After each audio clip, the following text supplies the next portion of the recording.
The red light above camera one burned like a tiny sun, and the studio air felt too bright, too polished, too loud. "And this, folks," Jordan Pike declared, teeth flashing under the lights, "this is what we call the Human Spirit Award."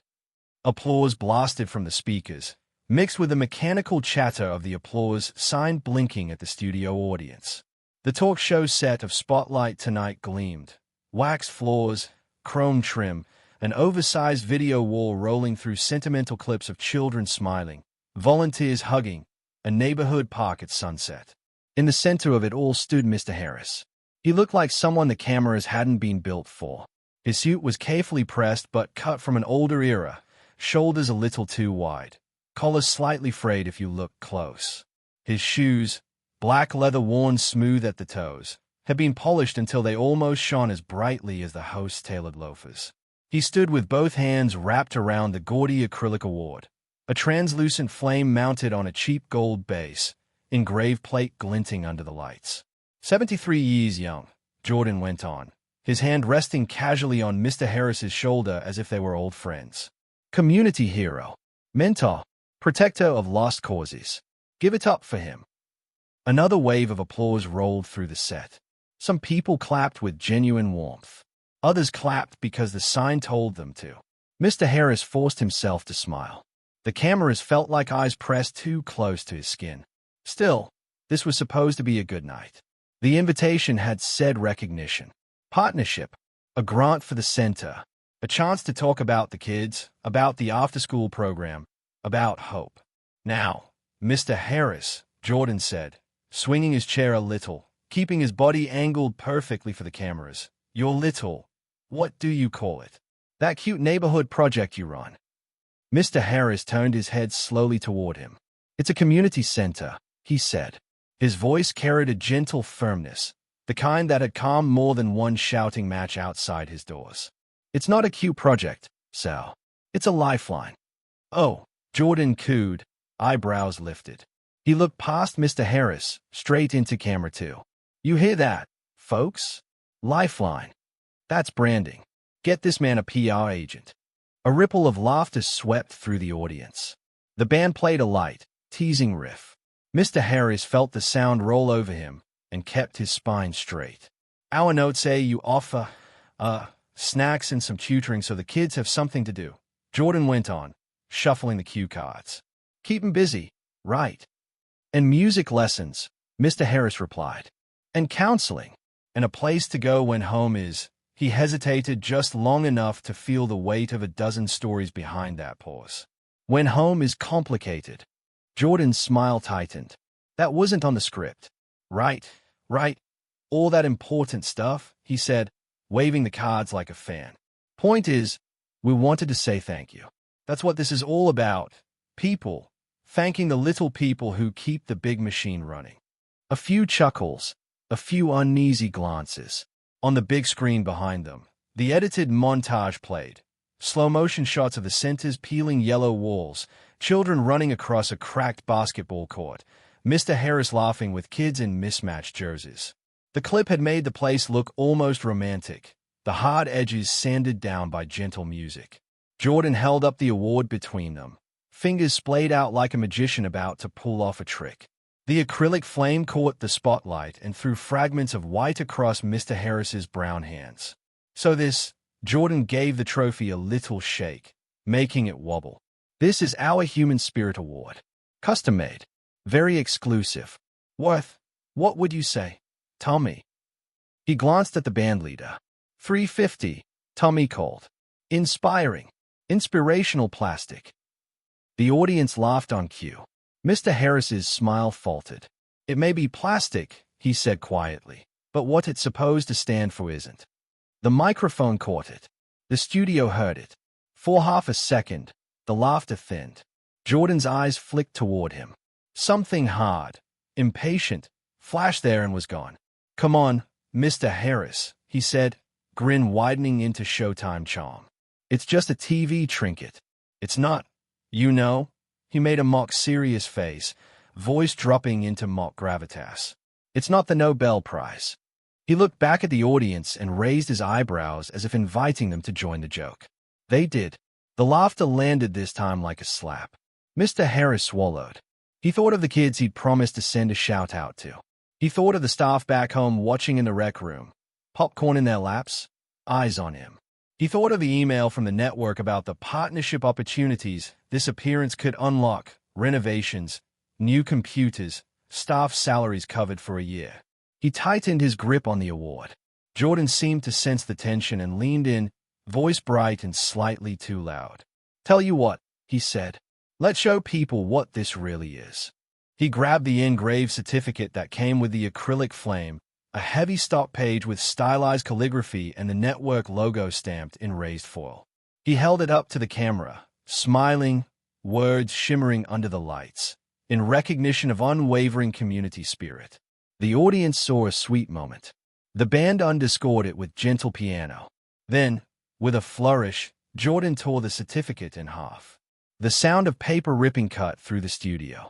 "Because at the end of the day," he crowed, holding the two halves aloft, "this is just paper, right? It's what's in here that counts." He thumped his chest for effect. The audience laughed. It was a trained, reflexive laugh, as automatic as the applause sign. A few people in the front row grinned at one another, phones already lifted to capture what they assumed was harmless spontaneity. But not everyone laughed. One woman near the back frowned, hands still in her lap. A man beside her glanced from the torn certificate to Mr. Harris's face and shifted uncomfortably. The camera didn't linger on them. It did linger on Mr. Harris. His eyes had gone very still. He looked at the torn halves of the certificate as if someone had ripped a photograph in front of him. A tiny tremor ran through the hand holding the trophy. For a moment, the hurt rose so sharp in his chest he almost lost his breath. The band hit a playful sting. On the monitor in the control room, the director chuckled. "Look at that reaction, Jordan," someone said behind the glass. "That's gold." Jordan, sensing that something authentic, something unscripted, was happening, leaned into it. "Whoa there, big guy," he said, clapping a hand on Mr. Harris's shoulder. "You got tough skin, don't you? You know how to take a joke. You've been through worse than this." He turned back to the crowd. "Right, folks? If you can survive raising kids in this crazy world, you can survive a little paper cut." They laughed again.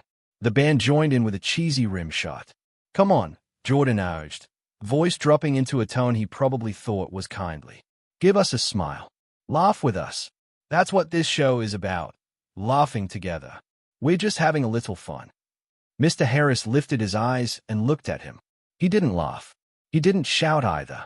He just stared at the man across from him, at the perfect tie and the microphone clipped to an expensive suit, at the teeth that sparkled when he spoke. He felt the humiliation tightening around him like a rope. The cameras watched from 3 angles. The big screen showed his face in close-up, magnifying every flicker of emotion. Someone in the front row zoomed in with their phone. In the control room, monitors showed the live feed, comments already crawling up a small sidebar from viewers watching the live stream. "LOL, he looks mad. Relax, it's just a joke. That's sad. Why rip it?" "Ah, he's a serious man," Jordan improvised, patting his shoulder again.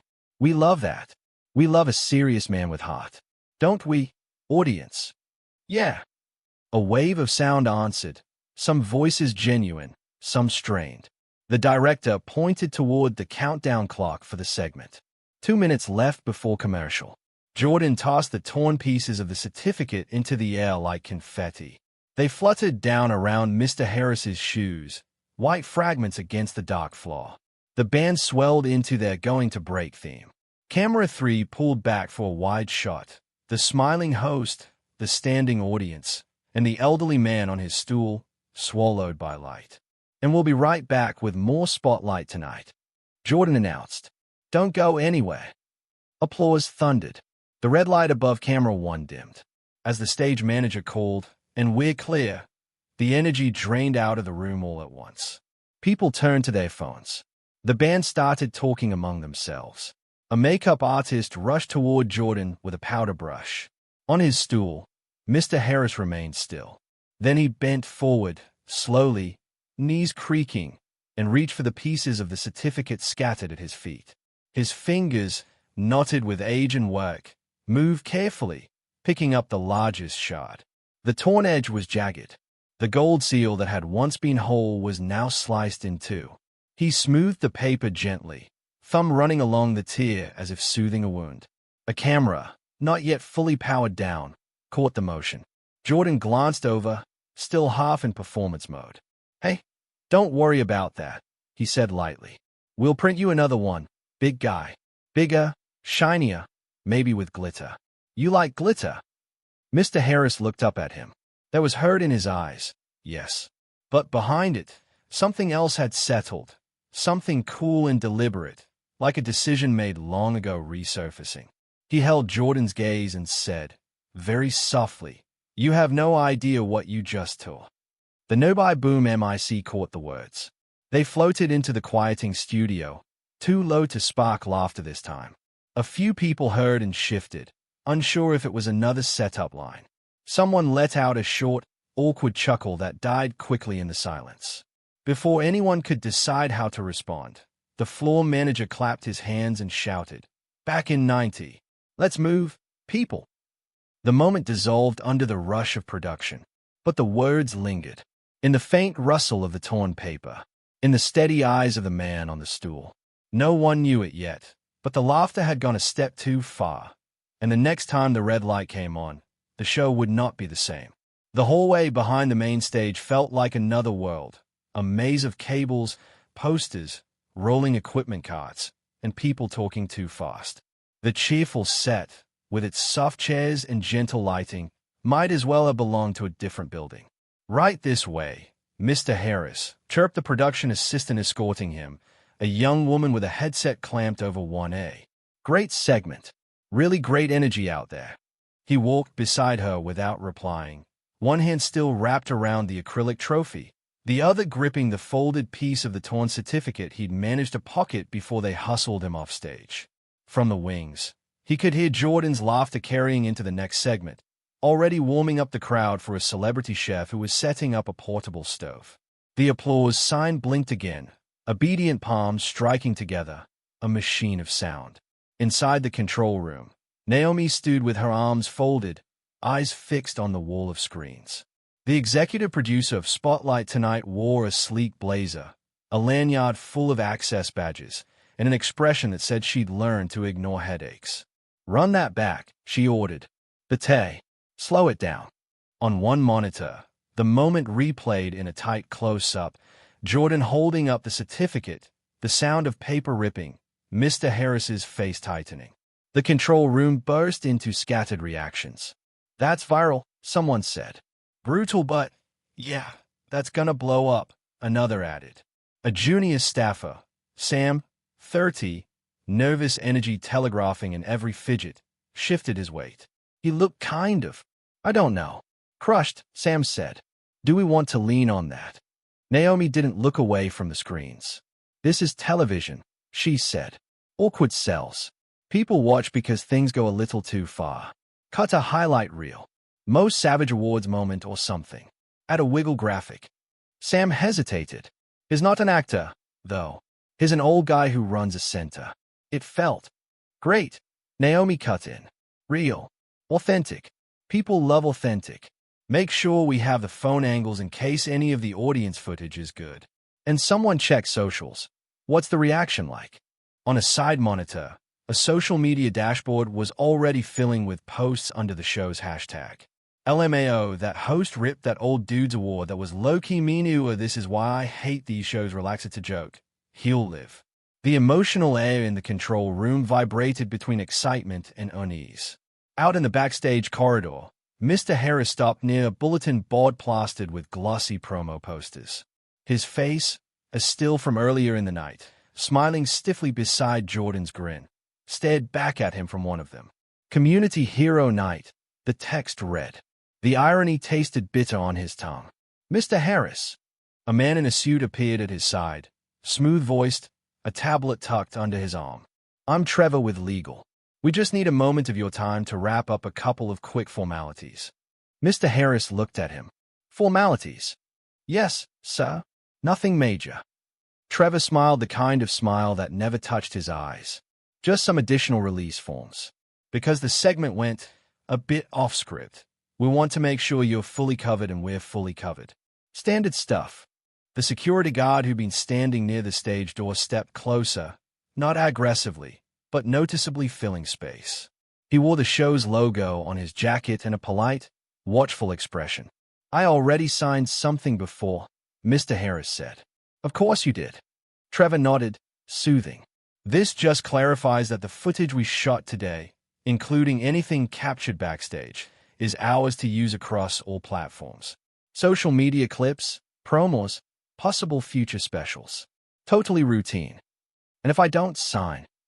Mr. Harris asked. Trevor's smile thinned, ever so slightly. I'm sure we can work something out, he said. I just want you to understand the potential impact. The grant we arranged for your community center, the one mentioned in your invite. He tapped his tablet. That's tied to this partnership. If the footage becomes complicated to use, it complicates the partnership. You see what I mean? The words were gentle. The message was not. A digital clock on the wall showed the time until the next live segment. 5 o'clock, ticking down. From the doorway to the control room, Naomi appeared like a storm front. Trevor, how long do you need? She asked. We're back from break in 4 and I need our We're All Friends Here clip ready. Mr. Harris turned toward her. Friends, he repeated. Naomi flashed a rehearsed smile. It got a little spicy out there, didn't it? Live TV. She shrugged. We just want to smooth it out. Jordan is going to do a quick apology. We'll roll a cute backstage moment of you both laughing about it. Everyone goes home feeling good. It'll be nice. Healing. People love that. I didn't laugh, Mr. Harris said. Well, you will, Naomi replied briskly. We're going to record a quick bit. Jordan will say, I think I went a little too far. You'll say something like, I've raised teenagers. I'm not that fragile. We get a warm hug. And she clapped her hands together. Done. We go back live with that, and this whole thing becomes a clip about resilience. The countdown clock ticked to 4:12. Ms. Naomi, Mr. Harris said slowly, you tore up what you promised me. I didn't tear anything, Naomi said. That was a prop certificate. We can print 50 more. What matters is the message. And the message needs to be that we're all good. Otherwise, we've got a PR problem, and PR problems are bad for everybody. A burst of applause rolled faintly from the set, punctuating her words.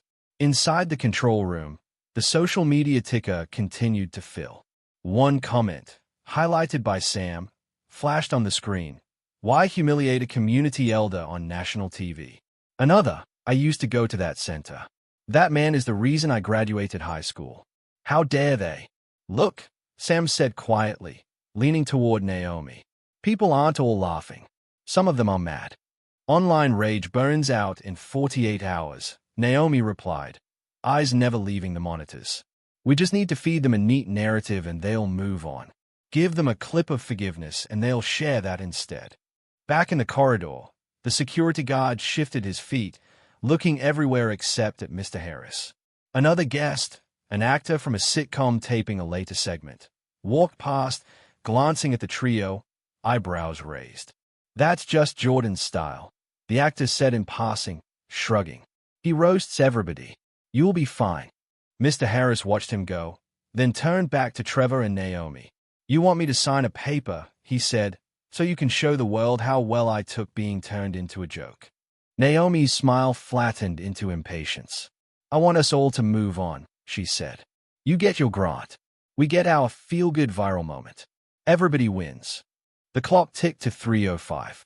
Mr. Harris looked down at his hand. The folded piece of certificate rested there, the edge of the gold seal still visible.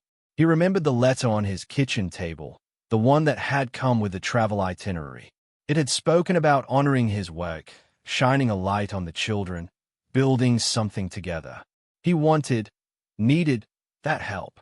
The roof of the gym leaked when it rained. The piano in the music room had keys that no longer made a sound.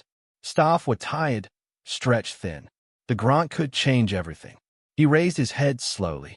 If I sign, he said, you'll use whatever you like, even if it makes us look small. Naomi opened her hands. We will use whatever tells the best story, she said. That's our job. And if I don't, then I can't promise the partnership moves forward, Trevor said. The network likes simple. If it feels messy, it tends to walk away. The clock ticked to 2:12.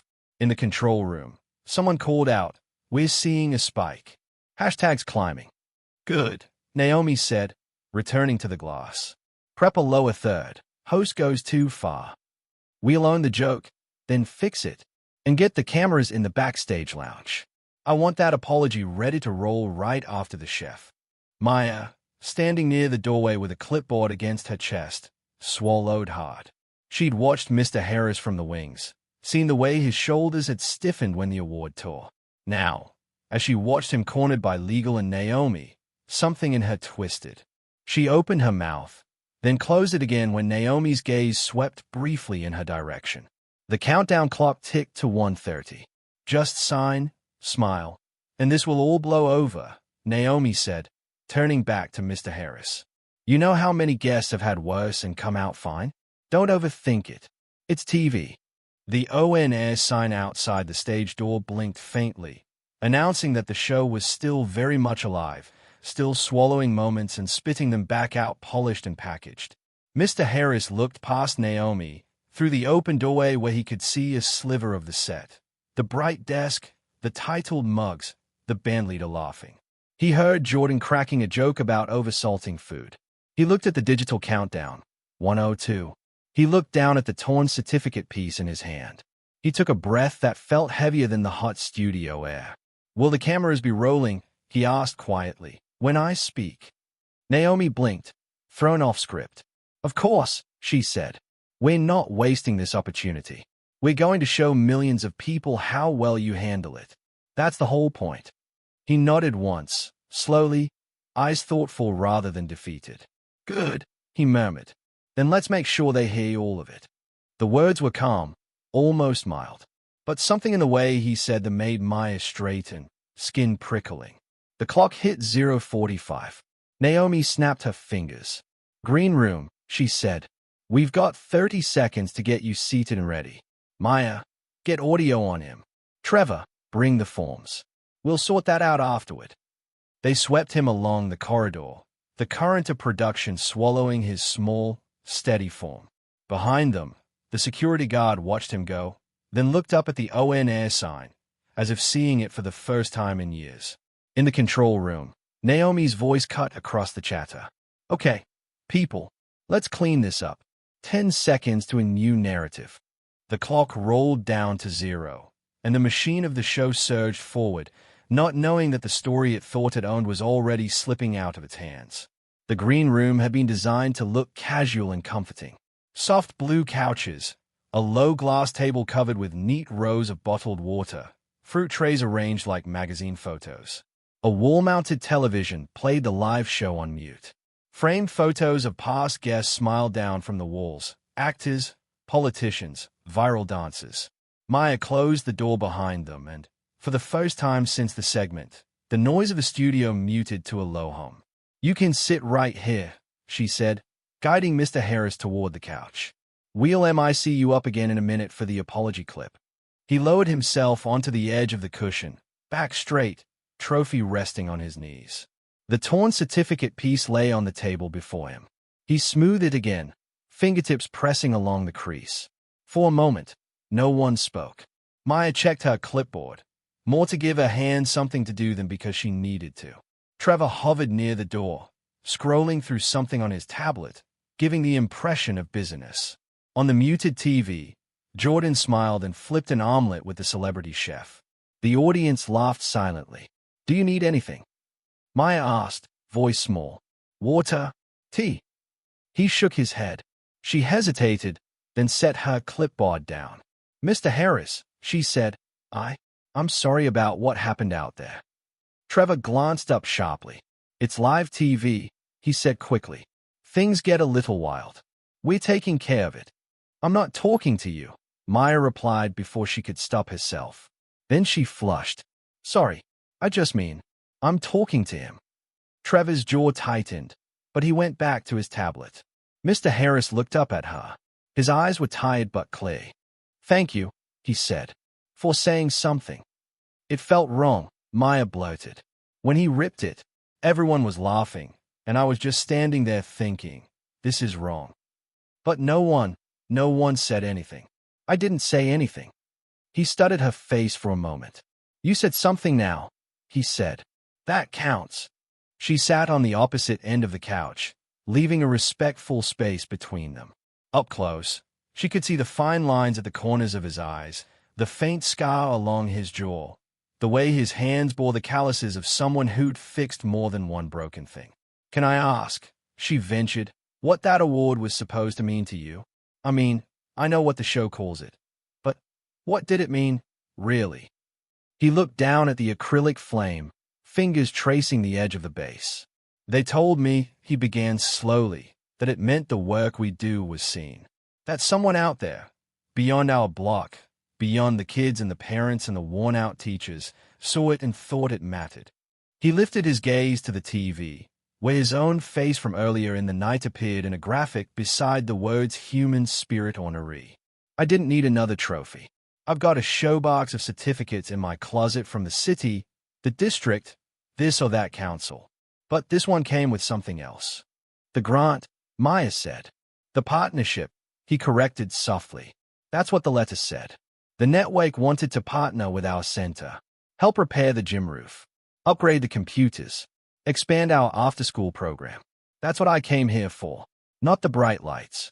He looked around the room, at the fruit trays and the flawless mirror. I've lived long enough with dim ones. Maya listened, the weight of his words grounding the air.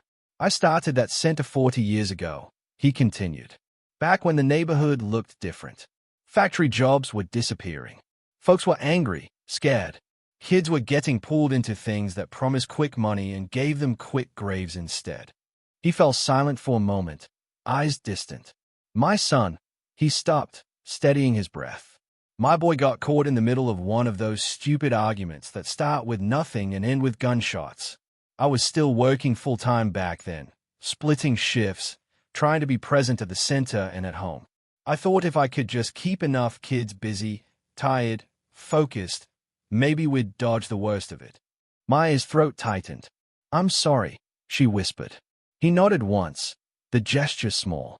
I tried to close the center after he died, he said.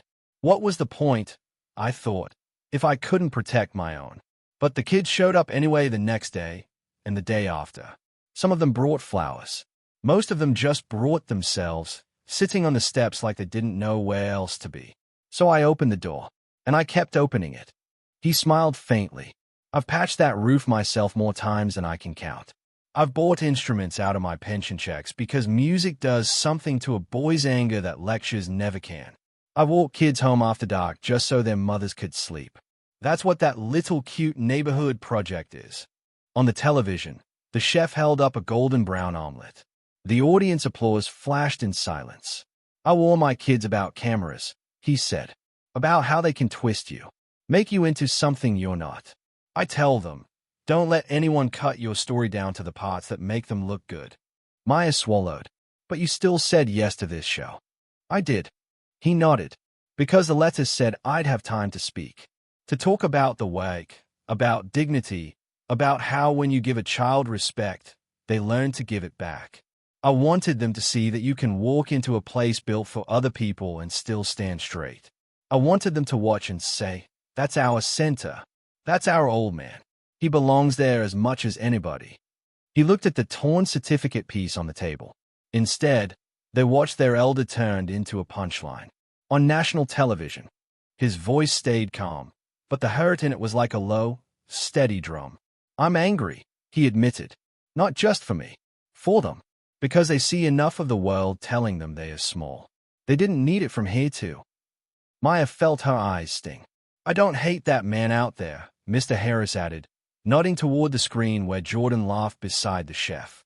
I don't even think he understands what he did. That's part of the problem. Folks with the MIC don't realize how heavy their words land on people who don't have one. He picked up the torn certificate piece again, folding it carefully along the existing crease, as if trying not to deepen the damage. I've spent years sitting in neighborhood meetings, he said, with police captains, council members, school boards. I've listened to folks talk around and over the people who live with the consequences of their decisions. I've learned something from those rooms. What's that? Maya asked. That silence, he said quietly, is what lets disrespect become normal. As long as everybody laughs and shrugs and says, that's just how it is, nothing changes. He looked at her, gaze steady. You felt it was wrong and you stayed quiet. I don't say that to shame you. I say it because you're not the only one. Not in that studio, not in this world. She nodded, tears threatening. I was afraid, she said. Naomi, she doesn't like pushback. He softened. Fear keeps a lot of mouths shut. I've had my own moments of swallowing words to keep the peace. He sighed. But I didn't come here to be quiet. Not tonight. She watched his fingers smooth the torn edge one more time. I came here believing your cameras could help my kids, he said, voice low but firm. I still believe they can. But not like this. In that simple statement, Maya heard his goal clearly. Not vengeance, not the pleasure of making the show bleed, but change. Accountability, a different way of telling stories. The door opened and Naomi's voice spilled in before her face did. Okay, folks, let's get this shot, she said briskly. Jordan will be free in about 30 seconds. We'll do the apology bit, get you two hugging, and... She stopped, sensing the heaviness of the room, then overrode it with Che. We'll make this right, Mr. Harris. I promise. He rose slowly, tucking the torn piece into his jacket pocket, the acrylic trophy still in hand. We'll see, he said. Maya picked up the wireless MIC and stepped toward him. As she clipped it to his lapel, her hands trembled just enough for him to notice. You all right? He asked her softly. She nodded, though her eyes were damp. I'm trying to be, she said. He offered her a faint smile.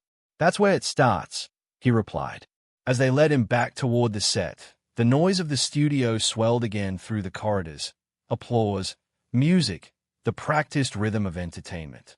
But under it all, a different rhythm had started to beat, quiet and insistent.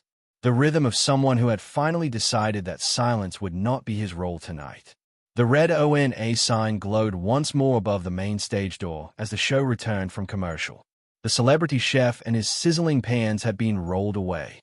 The set was reset, two chairs angled toward each other, Jordan's desk in the background, the giant screen ready to play whatever clip the control room sent.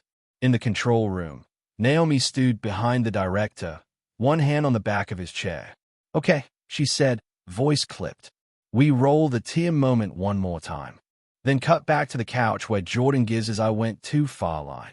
Stay on him for the jokes, then punch in on the hug. Make sure we've got a wide ready in case we need to drown this all in applause. Sam spoke up cautiously. Comments are getting harsher, he said, nodding toward the social feed. People are saying it wasn't funny, that we disrespected. We fixing it, Naomi snapped. This is the fix. Roll the package, then give them catharsis. They'll eat it up. Below them, the floor manager counted down. 10 seconds. Positions. On set, Jordan smoothed his tie and settled into his chair, the familiar mask of warmth sliding over his features. The audience sat, expectant, some still buzzing from the awkwardness they'd felt during the first segment. Beside him, Mr. Harry sat with the acrylic trophy resting on his lap, the edges of the torn certificate piece just visible at the corner of his jacket pocket. His hands were steady. His back was straight. 5, 4, 3. The red light above camera 1 blinked on. Welcome back, Jordan said smoothly, looking straight into the lens. If you've been watching tonight, you saw things get a little lively between me and our honored guest, Mr. Harris. On the giant screen, the clip replayed, Jordan tearing the certificate, the audience laughing, Mr. Harris's face tightening. This time, the control room intercut it with live reaction shots in real time.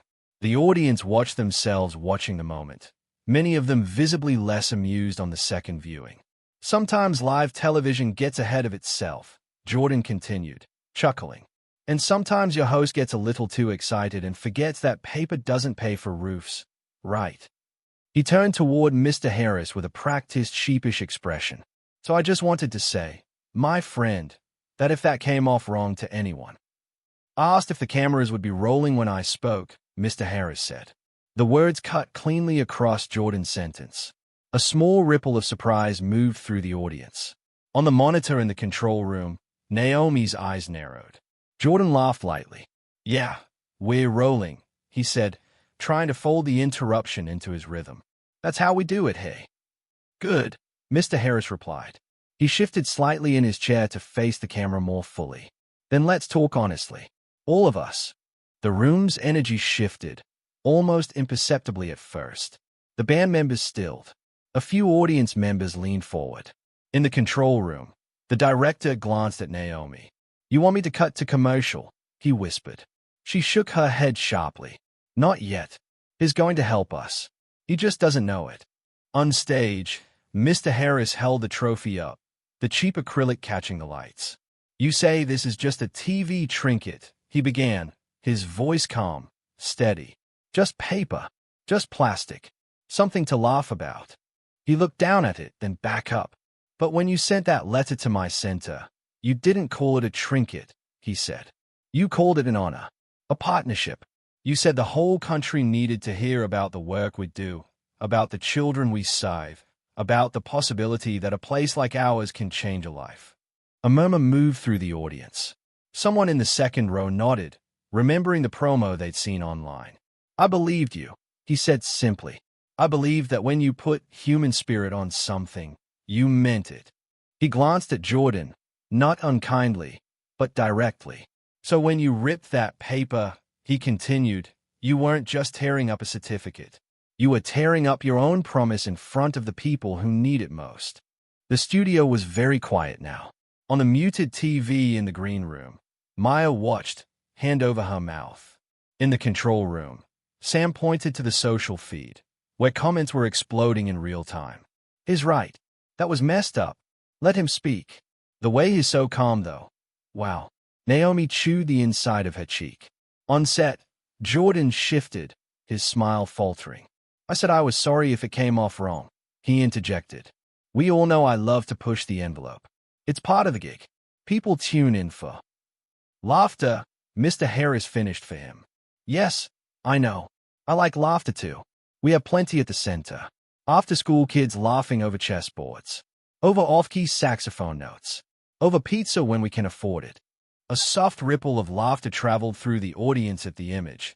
But it wasn't at him. It was with him. But there's a difference, he said. We laugh with each other. Not at someone who doesn't have the MIC. He folded his hands over the trophy. For people like me, he went on. These invitations, to shows, to panels, to conferences, don't come because someone suddenly woke up and cared deeply about our block. They come because we look good in a segment.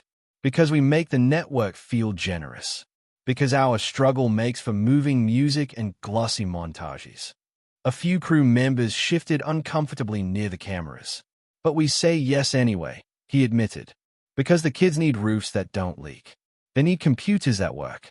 They need to see themselves as more than crime statistics or background stories in someone else's success. He drew a slow breath. The close-up camera caught the fine tremor in his hands and the steadiness in his eyes. I have spent decades watching men who look like me paraded on screens as cautionary tales, jokes, sidekicks, he said. So when you told me you wanted to celebrate our work, I chose to trust you. I told my kids to tune in. I wanted them to see that sometimes the world does notice. He turned toward the camera fully. Children, he said softly, if you're watching this from the center right now, this is what's happening. In living rooms across the city, kids leaned closer to the screens. In the center's rec room, they sat up straighter, whispers dying on their lips. This man tore up the symbol of a promise we were given, he said. He did it for a laugh. He asked me to laugh with him. Everyone around him told him it was just TV. He paused, letting that hang in the air. But your dignity, he said, is not just TV. The work we do together is not a joke. We matter. You matter. And when someone treats you like a prop, you have the right to say, no, that is not who I am. In the control room, the director's hand hovered over the switch for the commercial bumper. Now, Naomi hissed, panic creeping into her voice. "Cut it! Cut it! Cut it!" "Wait," Sam blurted. "Look." He gestured at his other monitor. The network's private internal messaging channel was lighting up. One name caught Naomi's eye. The head of the channel's largest regional sponsor, a tech foundation that underwrote several of their specials. The message was blunt, "Watching now. What the hell are you doing to Harris? Call me." Color drained from Naomi's face. On stage, Mr. Harris continued, unaware of the digital tremors his words were causing. "Before I agreed to come here," he said, "I talked to some friends. People who spend their lives watching how media treats folks like us. Lawyers. Advocates. They've been collecting clips from shows like this for years. Moments where the heartwarming story twists into humiliation." He reached into his jacket and pulled out a small, worn envelope. "I sent them a copy of the contract your network asked me to sign," he said. "I wanted to be sure I wasn't handing you my story with no say at all. They told me something important, that as long as I'm here, sitting in this chair, my voice is mine. That I have the right to say when a line has been crossed, and to speak publicly about it." He held up the envelope briefly, then tucked it back away. The message was clear without being theatrical. He wasn't alone, and he wasn't unprotected. "I'm not here to destroy this show," he said. "I know there are good people behind these cameras. I've met some of them." His eyes flicked toward where Maya stood watching from the wings. "I'm not here to ruin anyone's career. I've buried enough people for one lifetime." He turned back to Jordan. "I'm here to ask a question," he said. "If this," he tapped the acrylic trophy, "is how you honor human spirit, what does that say about the spirit in this room?" Jordan opened his mouth, then closed it. The lines of his face softened into something rawer than his usual charm. Uncertainty, maybe even shame. "I made a joke," he started weakly. "A bad one. I see that now. You're used to the world forgiving you quickly when you say you're sorry," Mr. Harris said, not unkindly. "I know that pattern. I've seen it in boardrooms and hearings and classrooms. I made a mistake. Let's all move on." He let out a slow breath. "I don't want revenge," he said. "I want change. Real change. Not just for me, but for the next elder you invite here, the next mother, the next kid." He turned to the audience.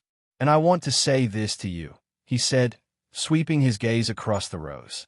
"Every person sitting in these seats, every person watching at home, when you see someone being made small for your entertainment, you have a choice. You can laugh, you can look away, or you can say, 'This isn't right.'" A hush settled over the studio. A few people in the back nodded. One young woman in the front row raised her hand without thinking, then lowered it, cheeks flushing. "In my neighborhood," he said, "we teach our kids that silence is a decision. It tells the bully he has permission." He turned back to Jordan, then to the desk behind them. Slowly, deliberately, he picked up the torn certificate piece from his pocket and stood. The cameras followed, the director obeying instinct rather than orders now. Mr. Harris walked a few steps to the glossy desk, every move unhurried. He set the torn paper down on the polished surface, the gold seal catching the light. "You may keep this," he said quietly. "That's your part of the story, the part where you forgot what you promised to honor." He looked into camera one, the red light glowing back at him. "The partnership I want," he said, "can't be torn that easily." He straightened. "If anyone watching wants to know what our work really looks like, you're welcome to visit," he added, his voice softening. "Our doors are open most nights later than they should be. And if you can't come in person, you can find us online. The kids built our website themselves. They are proud of it." He gave the network social media handle for the center, not as a plug but as an invitation. In the control room, Naomi's phone vibrated nonstop. She glanced down, messages stacked on top of each other. Executives, sponsors, PR. On set, the audience remained silent for one beat, 2, 3. Then, slowly, someone began to clap. It wasn't the quick, high-energy applause the sign demanded. It was heavier, more deliberate. Another person joined, then another. Within seconds, the room was filled with a different kind of sound, one not coaxed by flashing lights, but pulled from somewhere deeper. Jordan sat, hands clasped, head slightly bowed. When he looked up, his eyes met Mr. Harris's. "Thank you for saying that," he managed, voice rougher than before. We needed to hear it." Mr. Harris gave a small nod, then returned to his seat, the acrylic trophy back in his hands. The director, hands trembling slightly, whispered, "We're overtime." Naomi stayed at the screens, mind racing. Then, in a voice that surprised even her, she said, "Let it run. Let it all run." Because something had happened that no one in that building had planned for. The show had finally gone truly live. The clip hit the internet before the show even finished airing. By the time the credits rolled, social media was a storm. Slices of video from the live feed mixed with vertical audience phone angles, stitched together into different edits. One showed only the tearing of the award, replayed over dramatic music. Another focused entirely on Mr. Harris's calm rebuke, his words about dignity and silence subtitled and shared with captions like, "This elder just schooled national TV." News sites picked it up overnight. By morning, talk radio hosts debated whether Jordan's behavior was just comedy gone wrong or an example of long-standing disrespect. Some callers laughed it off. Others, often older voices, spoke with quiet fury about being reduced to props their whole lives. The network's official statement went out at dawn. "We regret that last night's segment caused hurt. Our goal has always been to celebrate community heroes, and we fell short. We are reviewing our processes to ensure this never happens again." It didn't satisfy many. Inside a glass-walled conference room on the network's top floor, a very different show was underway. Naomi sat at one side of the long table, a stack of printed documents in front of her. She looked as if she hadn't slept. Foundation couldn't quite hide the shadows under her eyes. Jordan sat nearby, his usual easy smile replaced with a stiff, wary expression. Trevor from legal, several senior executives, a representative from the Tech Foundation sponsor, and 2 external ethics advisors filled the remaining chairs. On a large screen at the end of the table, the clip played again. They watched the tea. They watched the laughter. They watched Mr. Harris's face. They watched him speak. "Pause there," said the board chair, a gray-haired woman with a reputation for being both fair and unflinching. The video froze on the image of Mr. Harris looking directly into the camera. She turned to Jordan. "When you ripped that certificate," she asked, "what did you think you were doing?" Jordan stayed at the screen, jaw working. "I thought," he exhaled. "I thought I was being edgy, I guess. Taking a jab at our own self-importance. The idea of awards. That they are just symbols and what matters is the work." "And did it occur to you," one of the ethics advisors asked calmly, "what that symbol might mean to a man who has been working without recognition for decades?" He flinched. "Not in that moment," he admitted. I was thinking about the bit. About keeping it funny. We were behind schedule." "So you valued the bit more than his dignity," the advisor said, not accusing, just stating. Jordan's shoulders sagged. "Yes," he said quietly. The foundation representative, a woman in her 40s with an expression somewhere between anger and disappointment, spoke up. "He minted my brother," she said. "At that center. You know that, right?" Naomi's head shot up. "We didn't." "You didn't bother to find out," the woman replied. "My brother was on the edge. Dropping out. Getting into fights. That man sat with him night after night, going over homework, listening to him. The only reason I'm sitting here as a sponsor and not visiting my brother's grave is because of him." Silence drowned the room. "We showcased his work," Naomi said weakly. "We put it on national television." "You showcased your show," the woman corrected. "He just happened to be in it." The board chair interlaced her fingers. "Here is what concerns me," she said. This wasn't just one host going off script. The clip shows crew laughing. The control room pushing a replay. Backstage, he was pressured to sign additional releases and to perform forgiveness for our cameras. That suggests a culture problem, not just an individual one. Naomi felt a hot wave of defensiveness rise and forced it down. "We operate under intense pressure," she said. "We have seconds to make decisions. And those seconds reveal what our instincts are," the ethics advisor said gently. "Do we protect the vulnerable guest or the entertainment value?" Do we listen to the staffer who says, "This feels wrong," or do we tell them awkward is good for ratings? Sam, sitting at the far end of the table as a junior observer, shifted uncomfortably.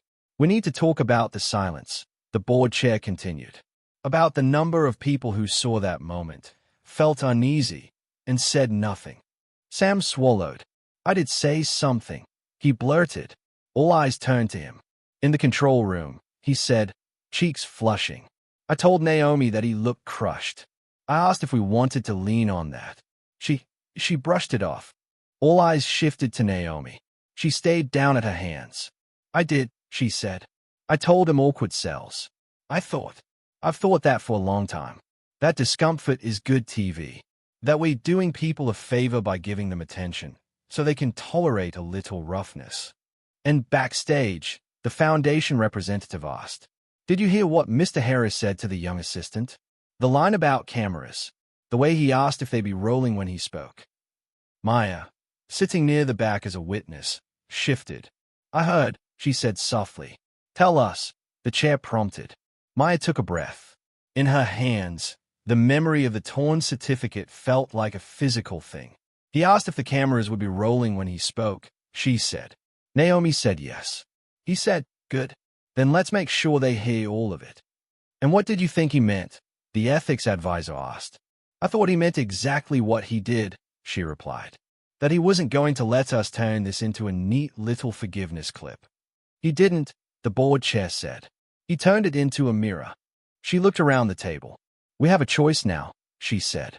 "We can treat this as a PR crisis and find a scapegoat. Or we can treat it as an invitation to change how we do business."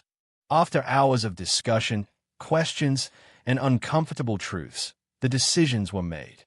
Jordan would be suspended for a set period, without pay, pending completion of a comprehensive training program on power dynamics, representation, and ethical interviewing. He would also be required to participate in a series of public town halls, one of them at the very community center he had demeaned, if he wished to return to the show. Naomi would receive a formal reprimand placed in her record. She would be removed from direct oversight of human interest segments and required to co-lead, with an external consultant, the development of new guidelines that gave producers and crew clear authority to halt or call out problematic content in real time. The network would commission an independent review of its practices around vulnerable guests, with full transparency about the findings. Most significantly, a new initiative would be funded, a community advisory panel comprised of representatives from organizations like Mr. Harris's Center, civil rights advocates, and media scholars.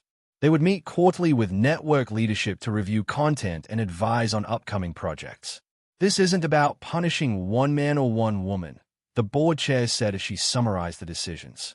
"It's about changing default settings." "But what about him?" the sponsor representative asked. "What about Mr. Harris and his center?" The answer came later that week. No cameras were present when Jordan walked up the cracked sidewalk to the community center. He wore jeans and a simple jacket, no makeup, no entourage except the knot of anxiety in his stomach.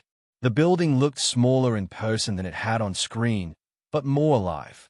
Children's drawings covered the hallway walls. The faint sound of a piano drifted from somewhere inside, hitting wrong notes and then finding the right ones. He paused at the door, then knocked. A volunteer opened it. Her eyes widened, then narrowed. "He's in his office," she said. "You can go back there, but I'm not offering you a tour." "That's fair," he replied. They walked down a corridor that smelled faintly of cleaning supplies and crayons. At the end, an open door revealed a small office crowded with file boxes, mismatched chairs, and faded photos of kids at graduations. Mr. Harris looked up from his desk. For a long moment, they just stared at each other, a man whose jokes had always been rewarded, and a man who'd spent his life trying to protect others from becoming the punchline. "I came to apologize," Jordan said, stopping in the doorway. Mr. Harris leaned back slowly in his chair. "The camera's off?" he asked. "They are not here," Jordan answered. "No crew, no PR, just me." Mr. Harris nodded toward a chair. "Sit, then," he said. Jordan did, hands twisting in his lap. "I won't repeat everything I said on the show," he began. "You heard it all. I didn't get it. I thought I did. I thought I was the kind of guy who respects people. I made a career out of being equal opportunity when it comes to jokes. But that's easy to say when you're the one holding the mic.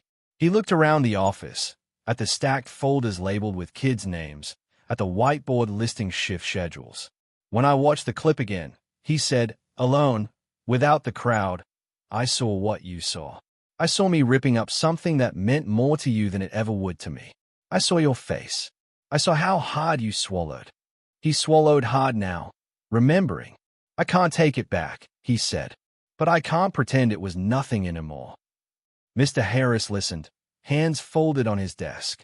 I don't need you to forgive me on camera, Jordan finished. I'm not asking for that. I'm asking if there's anything I can do that's actually useful. Not as a host, just as a man who got it wrong and wants to do better. Mr. Harris was quiet for a long time. You can show up, he said finally. Not for one day with a camera crew. 4 conversations. 4 listening. Jordan nodded. Tell me when, he said. Mr. Harris reached into a drawer and pulled out a flyer. We're starting a series, he said. Media and Dignity. Kids asking questions of people like you. How decisions get made. Why things get cut the way they do. He slid the flyer across the desk. You come to those, he said. You answer honestly. You let them see that the people behind the screen are human and can learn. Jordan picked up the flyer. I'll be there, he said. Later, when he left the building, he passed a group of teens in the hallway. One of them glared. Another looked curious. A third just studied him silently. He nodded to them, uncertain. I'll see you around, he said. We'll see, one of them replied. Back at the network, an internal email went out announcing a series of reforms. New training modules, an ethics protocol, the creation of the advisory panel. A portion of the network's annual brand promotion budget was formally reallocated to long-term funding for several grassroots organizations, including Mr. Harris's center, with no content strings attached. Some staff shrugged and moved on. Others, like Maya, felt something loosen in their chest for the first time in years. The sense that maybe, just maybe, saying this is wrong wouldn't always cost them their jobs. It wasn't a revolution, but it was a start. Months later, spring sunlight spilled over the freshly painted facade of the community center. The peeling yellow had been replaced with a warm brick red, the trim a crisp white. The windows, once cracked and clouded, gleamed clear. A new sign hung above the door with the center's name in bold, confident letters. Inside, the gym echoed with the sounds of a youth basketball game. Sneakers squeaking, a ball thudding against polished wood. Kids shouting plays at each other. The roof, repaired with funds from the new partnership, no longer leaked. On a nearby table, water bottles and orange slices waited for halftime. In a smaller room down the hall, a group of kids fiddled with cameras and microphones, practicing interviews with each other. A banner on the wall read, Youth Media Lab, telling our own stories. At the end of another corridor, in a cramped office that hadn't changed much except for a new coat of paint, Mr. Harris sat at his desk. On the shelf behind him, next to framed photos of smiling teens in caps and gowns, sat the Human Spirit Award trophy. He had taken the time to repair the torn certificate. It now sat inside the acrylic frame behind the plastic flame, the ripped lines still visible, a faint scar that no amount of tape could fully hide. He had refused the network's offer to print a fresh one. It happened, he'd told them. We don't need to pretend it didn't. A plaque near the front entrance, donated by the Tech Foundation, read, in recognition of enduring community work and the courage to demand respect. Beneath it, smaller text, partnership with Northbridge Network, established after the Spotlight Tonight broadcast, 2025. The show had changed, too. In the network studio across town, a different kind of segment was being taped that afternoon. The set was simpler, a round table instead of a glossy desk, chairs arranged so everyone faced each other instead of one man facing the cameras. On one side sat Mr. Harris, jacket neatly pressed. Beside him, a media ethicist, a young activist from another local organization, and Maya, now promoted to a producer role with a focus on community features. Jordan sat opposite them, hands folded, notes on the table but not hiding behind them. The topic chiron at the bottom of the screen read, "Who tells the story? Power, dignity, and the camera." They didn't pretend to have all the answers. They asked questions instead, about whose discomfort gets prioritized, about how to catch the line between humor and harm before it's crossed, about what staff should do when their gut whispers, "This feels wrong." Clips from that conversation would later become part of the network staff training, mandatory for anyone working on shows that involve guests whose lives could be shaped by a 5-minute segment. In the control room, an ethics alert indicator blinked on the monitors, a new tool that any team member could trigger to flag a moment for immediate review. During a later live show, when a joke about a novice guest started to veer into mockery, the alert flared and the host pivoted, thanking the guest for their courage instead of pressing the laugh. It wasn't flawless. Old habits didn't evaporate overnight.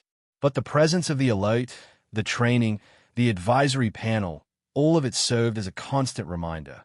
Respect was no longer optional decoration. It was part of the job.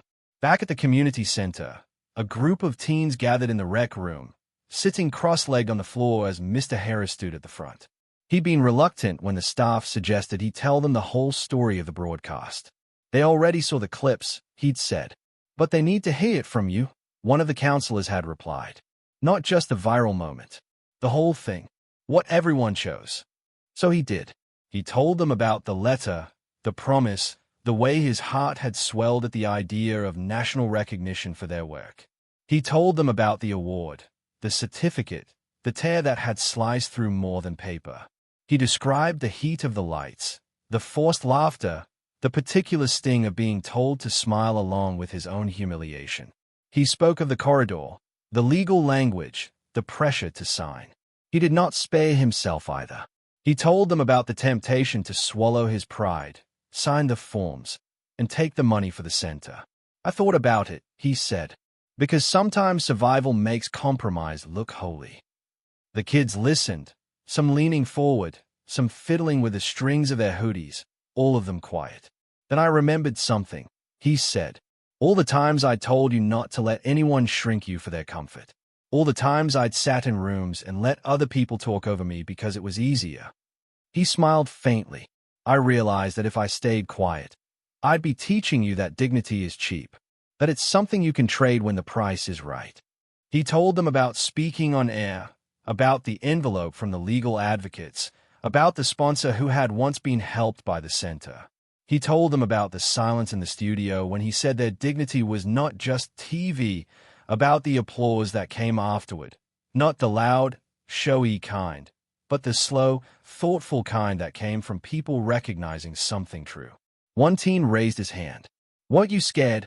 he asked. "Terrified," Mr. Harris answered without hesitation. "My mouth was dry.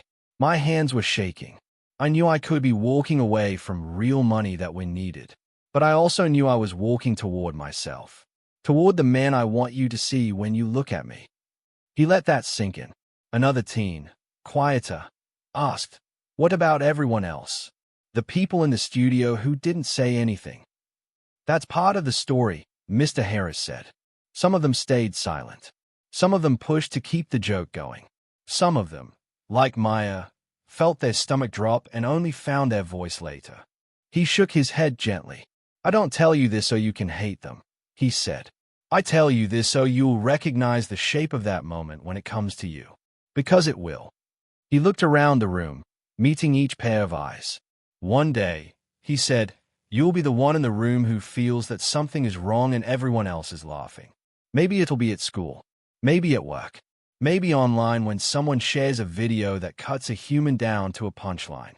He folded his hands. "That," he said, "is a moment that will tell you who you really are.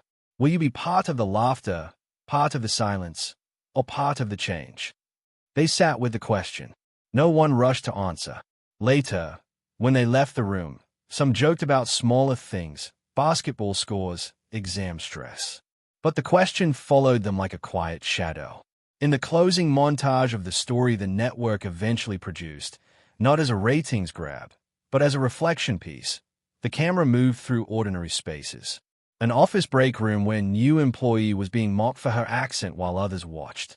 A city bus where a teenager was recording a classmate asleep in an awkward position. A family living room where relatives were sharing a cruel meme and laughing. In each shot, the focus shifted from the target of the joke to someone else nearby. The coworker stirring a coffee, the passenger gripping the pole, the family member holding the phone. Their faces held that same flicker Maya had felt. This is wrong. Over those images, Mr. Harris's voice played, calm but firm. When the joke is on someone's dignity, he said, and the cameras are rolling on a set, at work, or just on your phone, you still have a choice. You can help turn a person into a prop, or you can help them stay human. The final shot lingered on the repaired award in his office, the taped tear line clearly visible. Beside it, photos of kids laughing, graduating, playing instruments, running across a newly polished gym floor. The damage hadn't vanished. It had been acknowledged, repaired as best it could be, and kept visible as a reminder. The credits rolled not over triumphant music, but over a steady, hopeful theme. Something modest, like a hand on a shoulder rather than fireworks in the sky. The story didn't end with a perfect world.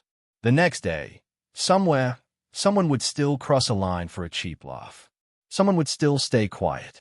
But in one studio, in one network, in one neighborhood, more people were paying attention. More people knew that silence is a decision, that respect is not a favor handed down from on high, but the baseline to which every person is entitled.